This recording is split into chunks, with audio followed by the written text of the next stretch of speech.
యువత కోసం ఈ ప్రాంతంలో ఉన్నటువంటి ప్రజల తాలూకా భవిష్యత్తుకి సంబంధించి ఏ రకమైనటువంటి అన్యాయం జరగడానికి వీల్లేదు. అన్ని రకాలుగా ఈ ప్రాంతానికి మంచి జరగాలన్నటువంటి దానికి ఈ కంపెనీ కానీ ప్రభుత్వం కానీ చొరవ తీసుకోవాలనేటువంటి మాట చెప్పాం. దానికి కట్టుబడి ఉన్నాం. ఏదేమైనప్పటికీ చివరికి ప్రజా అంగీకారంతోనే ఏదైనా జరగాలనేటువంటిది మా పార్టీ తాలూకు స్టాండ్. సో ఏదేమైనప్పటికీ ఆ కంపెనీలు మీరు చెప్పినటువంటి మెటల్ కానీ లేదా డేటా సెంటర్స్ కానీ లేకపోతే ఇంకోటి కానీ ఎన్టీపీసీ గ్రీన్ హైడ్రోజన్ అప్ కానీ ఇవన్నీ మా హయాంలో ఎంఓయూలు చేసుకొని అబౌట్ టు లాంచ్ ఉన్నటువంటి కార్యక్రమాలు వారు అధికారంలోకి వచ్చారు.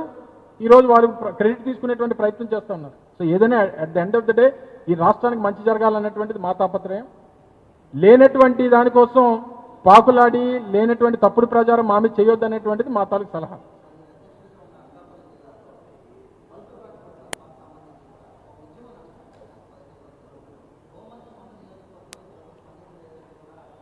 ఇప్పుడే పాయకరావుపేటలో సమావేశం